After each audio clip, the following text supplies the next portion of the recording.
পেশায় একজন চিকিৎসক, কিন্তু তার নেশা সমাজসেবা। তিনি হলেন বিশিষ্ট সমাজসেবী ডাক্তার রঞ্জিত মণ্ডল। চলতি শীত মরশুমে যখন ইতিমধ্যেই ঠান্ডার প্রকোপ বাড়তে শুরু করেছে, তখন এই সমাজসেবী ডাক্তার রঞ্জিত মণ্ডল এলাকার সাধারণ মানুষের কথা ভেবে তাদের পাশে দাঁড়ালেন। শনিবার পুরুলিয়ায় নিতুরিয়ার রায়বাঁধ গ্রামে অনুষ্ঠিত হলো শীতবস্ত্র বিতরণ কর্মসূচি। এলাকার শতাধিক মানুষের মধ্যে শীতবস্ত্র হিসেবে কম্বল বিতরণ করেন ডাক্তার রঞ্জিত মণ্ডল। অনুষ্ঠানের আয়োজক প্রযুক্তা ফাউন্ডেশন পুরুলিয়া শাখা।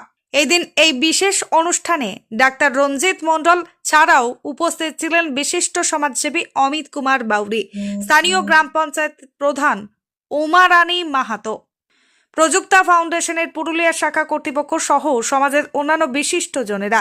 এ বিষয়ে ডাক্তার রঞ্জিত মণ্ডল জানান, একজন চিকিৎসক হিসেবে দায়িত্ব সামলানোর পাশাপাশি সমাজের সাধারণ মানুষের কথা তিনি সর্বদাই ভাবেন। আর সেই ভাবনা থেকেই তার এহেন উদ্যোগ। খুশি শীতবস্ত্র প্রাপকরা। ডাক্তার রঞ্জিত মণ্ডলের এহেন উদ্যোগকে সাধুবাদ জানিয়েছেন পুরুলিয়ার মানুষজন। ব্যুরো রিপোর্ট, সরব মিডিয়া নিউজ।